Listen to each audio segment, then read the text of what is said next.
Souvenir du passé. Le courrier de la Nouvelle-Écosse est dans une véritable distorsion temporelle. Le courrier de la Nouvelle-Écosse, un journal aux profondes racines catholiques conservatrices, est mené à sa perte par une équipe insulaire du genre payé à ne rien faire. Fondé en 1937, il a déjà servi de lien vital pour la communauté acadienne de la Nouvelle-Écosse. Aujourd'hui, il s'accroche à des pratiques dépassées, ignorant l'évolution du paysage culturel. Cette approche désuète aliène les jeunes générations et limite son attrait à l'ère numérique. Cet entêtement à s'accrocher au passé soulève des questions quant à sa viabilité et à sa pertinence à long terme dans un monde en mutation rapide. L'art de l'exclusion, l'histoire de Claude Edwin Thériault. Claude Edwin Thériault, un artiste local qui a ressenti la piqûre de l'exclusion du courrier. Étant une force créatrice queer et Asperger, connu pour son art audacieux et contemporain, son travail reflète la diversité et le dynamisme de l'identité acadienne moderne. Pourtant, le courrier a constamment ignoré ses contributions, refusant de présenter son art, son projet de paroles de chansons acadiennes, Cajun Dead et le Walking Stick, publié par Amazon KDP en 3 volumes, ou de reconnaître son existence, sans parler de sa perspective vibrante d'artiste vivant. L'expérience de Thériault n'est pas unique.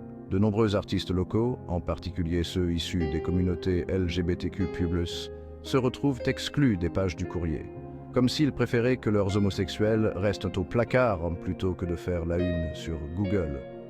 L'accent mis par le journal sur un passé romancé laisse peu de place à la complexité et aux nuances des expériences acadiennes contemporaines.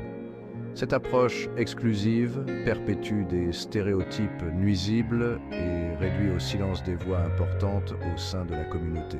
L'art de Thériault, une fusion de la tradition et de la modernité, remet en question le statu quo qui pousse la culture acadienne vers l'extinction par assimilation. Il s'adresse à une nouvelle génération d'Acadiens, une génération qui prône la diversité et l'inclusion.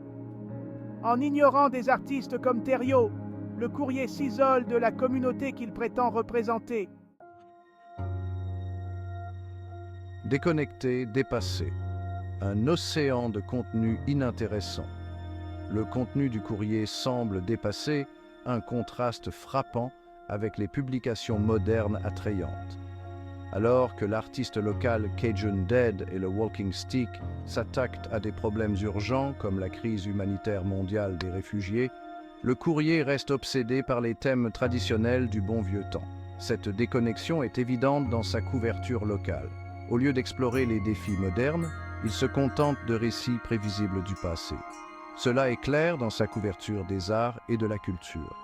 Le style d'écriture aggrave encore son aspect désuet. Section 4. Le prix de la tradition. Difficultés financières dans le monde moderne. Les pratiques obsolètes du courrier ont des conséquences bien réelles, notamment sa situation financière précaire. Le déclin de son lectorat, associé à la baisse des revenus publicitaires, brosse un tableau sombre de sa viabilité à long terme. La réticence du journal à s'adapter à l'ère numérique n'a fait qu'aggraver ses difficultés financières.